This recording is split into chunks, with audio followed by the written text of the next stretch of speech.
주의 도움 받고자 주 예수님께 빕니다.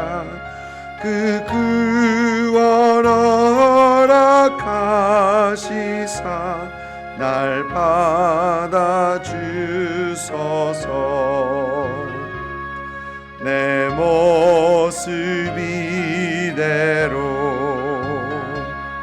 주 받아주소서. 날 위해 돌아가신 주 날 받아주소서.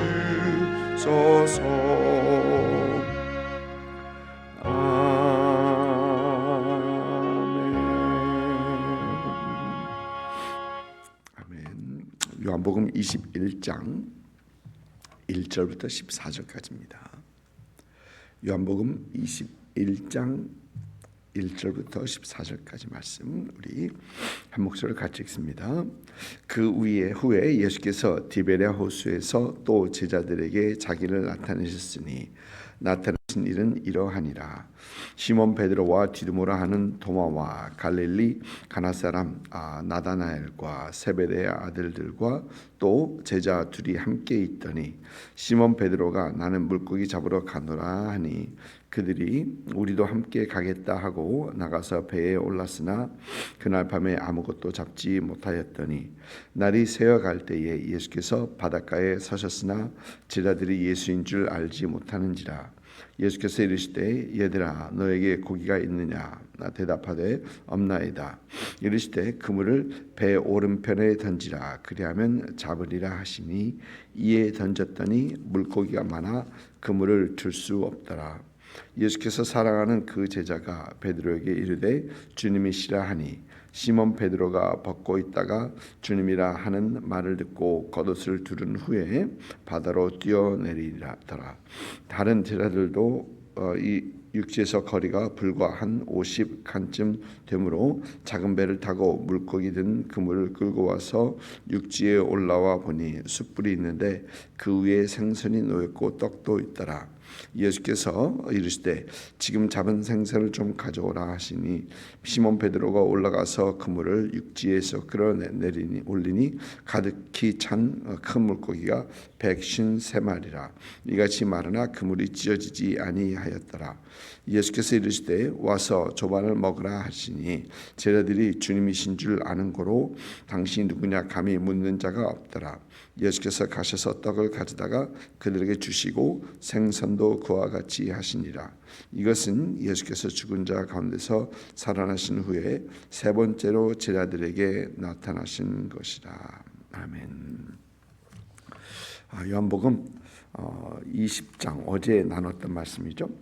30절과 32절 보면 예수께서 제자들 앞에서 이 책에 기록되지 않은 다른 많은 표적도 행하였으나 오직 이것을 기록함은 너희로 예수께서 하나님의 아들 그리스도이심을 믿게 하려 함이요 또 믿고 그 이름을 힘입어 영생을 얻게 하려 함이라 라는 어떤 그러니까 마치 요한복음이 거기서 그곳에서 마치는 것처럼 끝내는 것처럼 그렇게 기록을 하고 있습니다. 그런 느낌을 줍니다. 그러나 21장으로 다시 이어집니다.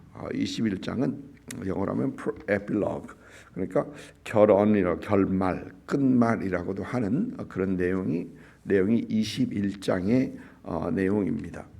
21장에서 있는 이 일은 보니까 디베랴 호수는 갈릴리 호수죠. 디베랴는 갈릴리 지역의 수도였었습니다. 그래서 디베랴 지역을 두고 디베랴 호수, 그러나 전체적으로 갈릴리 호수입니다. 있던 일들을 지금 기록하고 있습니다.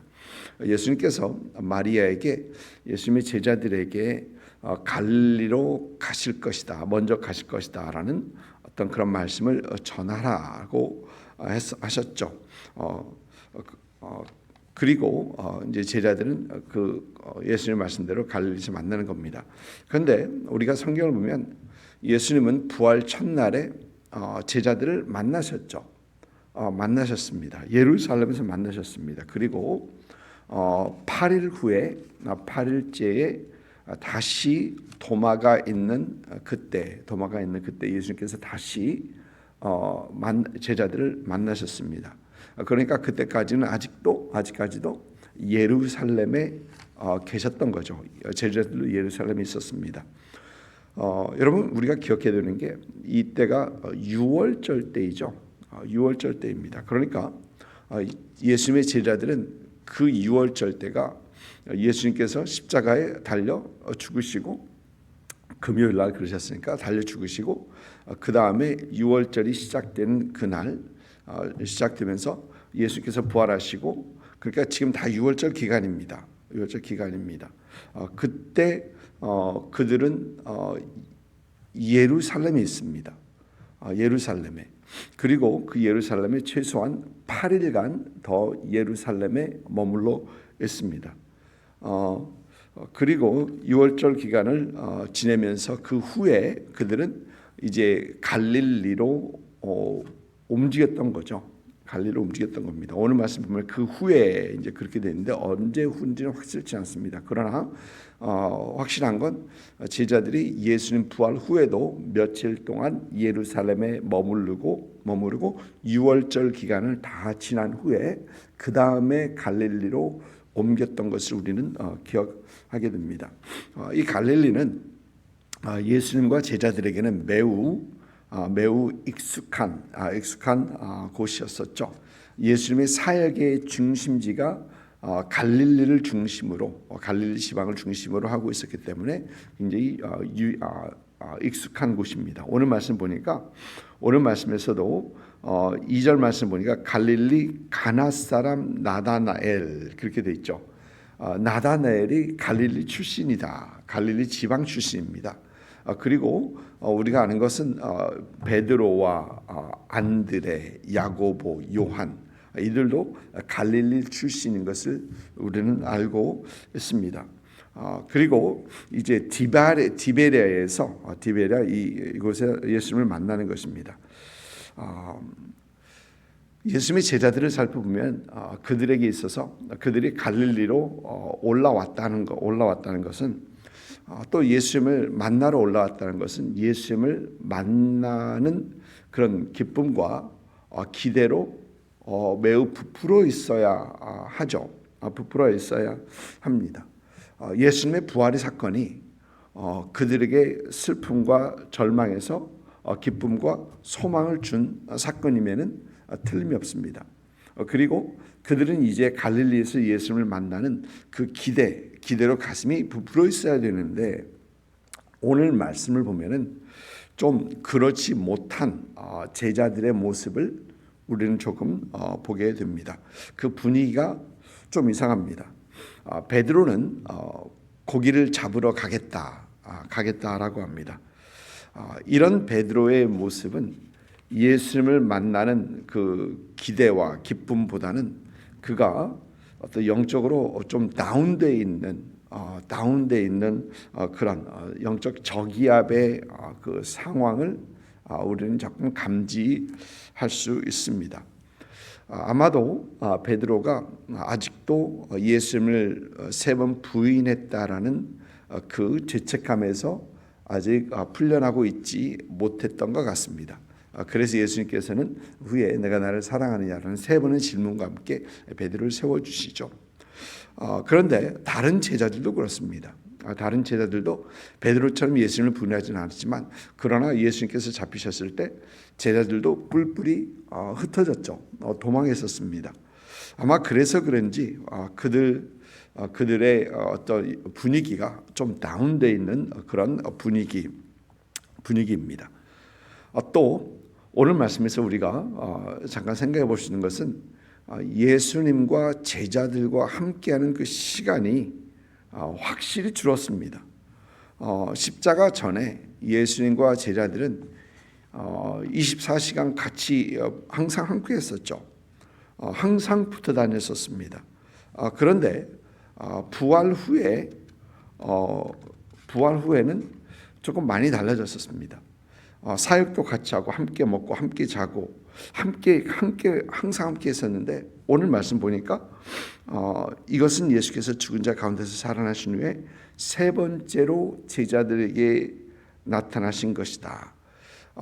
지금 시간이 지났어도 분명히 8일은 지났고요. 8일은 지났고 또 그들이 예루살렘에서 갈릴리까지 올라올 때는 또 시간이 며칠 걸렸을 것이고, 그런데 그동안에 그들이 예수님을 3번밖에 못 봤습니다. 항상 같이 다니던 예수님이 있었는데 갑자기 그 숫자가 확실히 줄은 거죠. 확실히 줄은 것입니다. 아마 이것에 대한 불안감도 없지 않아 있었을 것입니다. 왜 이렇게 많이 달라졌지? 그리고 아마 제자들에게는 그럼 이제는 뭐가 어떻게 되는 거야? 아마 그런 생각도 분명히 했었을 것입니다. 십자가 전에는 예수님께서 로마 그들을 억압하고 있는 로마를 무너뜨리시고 예수님께서 왕이 되실 것이다 라는 어떤 그런 메시아, 전통적인 메시아 사상이죠.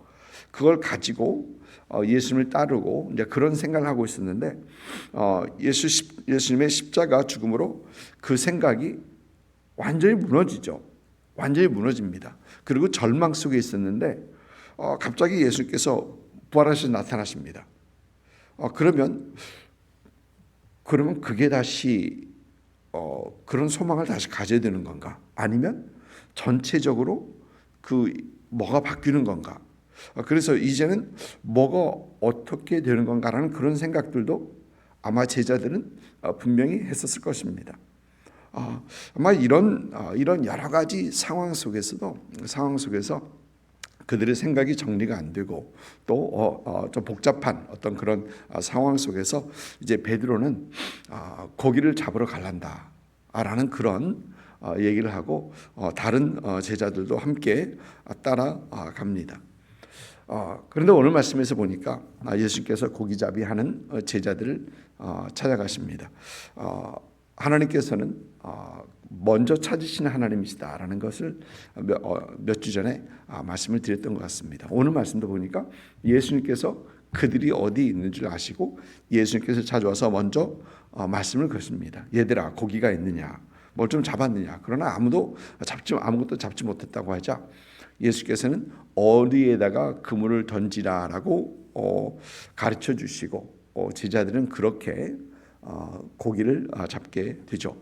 그런데 이 모습이 누가복음 5장에 있는 누가복음 5장에서는 예수님께서는 많은 무리들이 몰려오자 베드로의 배를 빌려서 물 위에서 말씀을 하시고 말씀을 마친 후에 베드로에게 깊은 곳에 가서 그물을 던지자라고 하셨던 것을 기억하실 것입니다.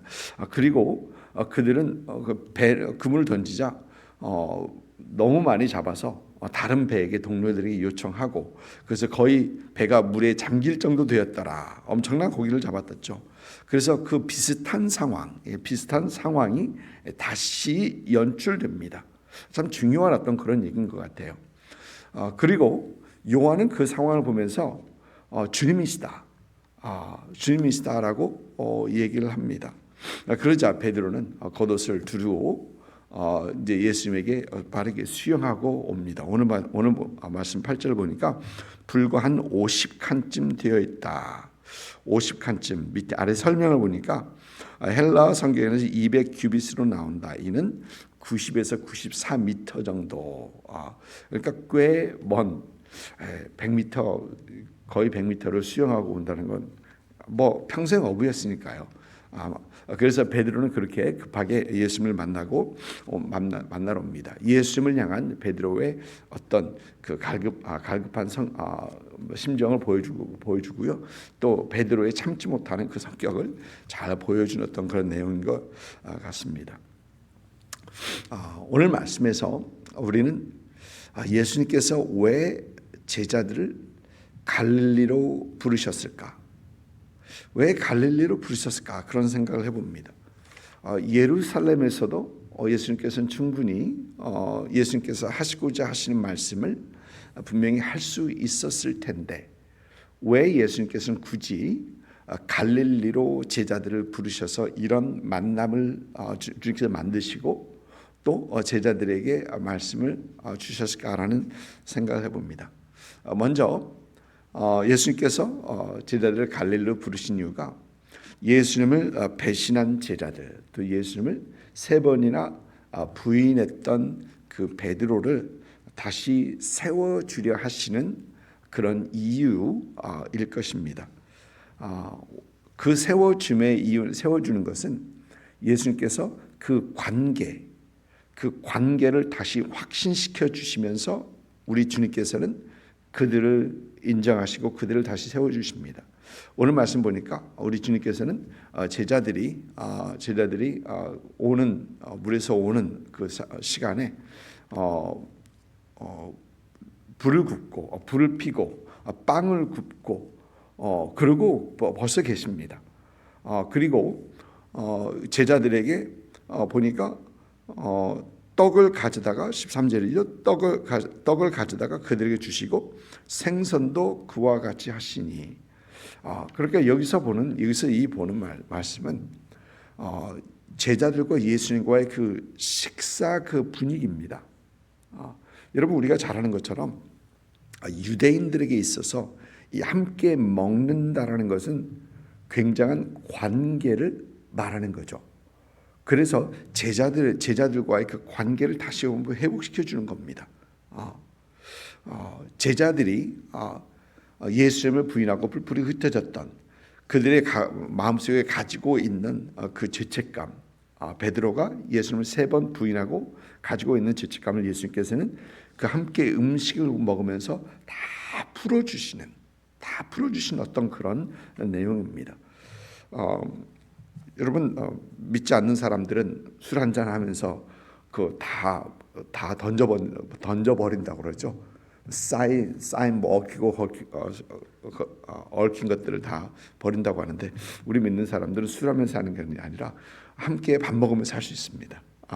우리도 사실 같이 밥 먹으면서 해야지 좀 부드러워져요.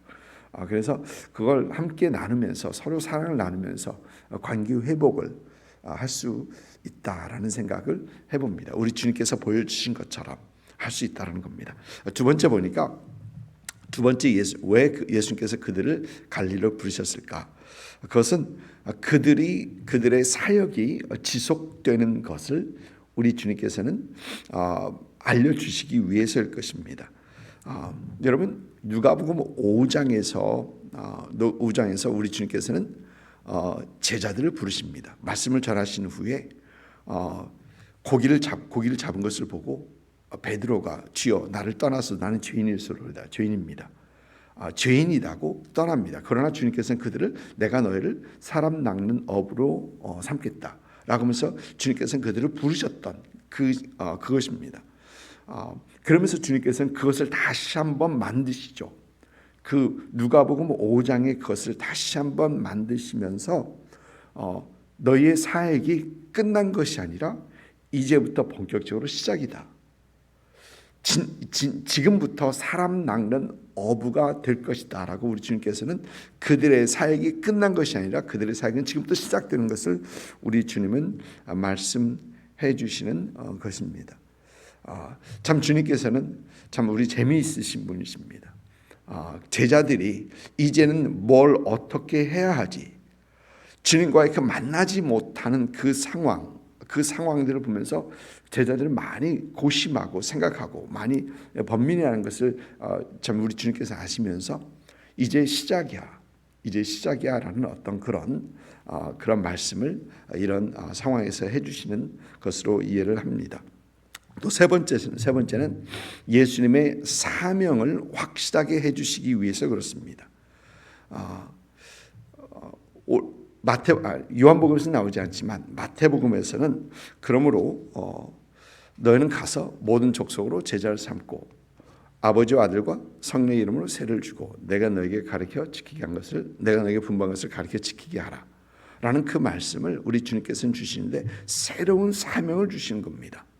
너희는 가서 모든 족속으로 제자를 삼으라라고 우리 주님께서 말씀하시는 겁니다. 새로운 사명을. 물론 요한복음에서는 베드로에게는 너는 내 양을 치라, 양을 치라라는 그 말씀으로 새로운 사명을 주시지만 우리 주님께서는 새로운 사명을 주시기 위해서 제자들을 갈릴리로 모으시고 거기에서 제자들에게 새로운 사명을 주십니다.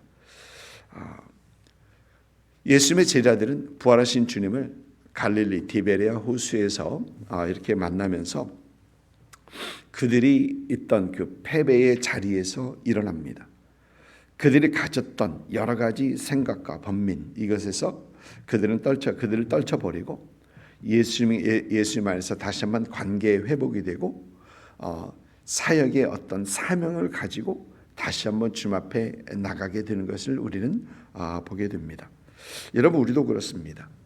우리가 주님을 만날 때 우리는 실패의 자리에서 다시 한번 일어날 수 있는 것입니다. 여러분, 가끔 우리가 참 삶의 의미, 삶의 목적, 이것들이 없어질 때 우리는 힘들어하고 이제는 내가 무엇을 하면서 어떻게 살아야지, 먹고 사는 거 문제가 아니라 우리 주님 안에서 주님께서 원하시는 나의 삶은 무엇인가. 여러분, 그럴 때 우리는 다시 한번 주님을 만나고 주님의 은혜 가운데 다시 한번 사명을 확신하고 주님을 섬기는 그런 삶으로 나아가야 하는 것입니다. 오늘 말씀에서 우리가 얻어야 하는 것은 주님 안에 주님께서는 우리를 관계를 회복시키시고 다시 한번 우리에게 일거를 주시고 사명을 확인시키셔서 주님을 향한 삶을 살게 하시는 그 주님인 것을 다시 한번 보게 됩니다.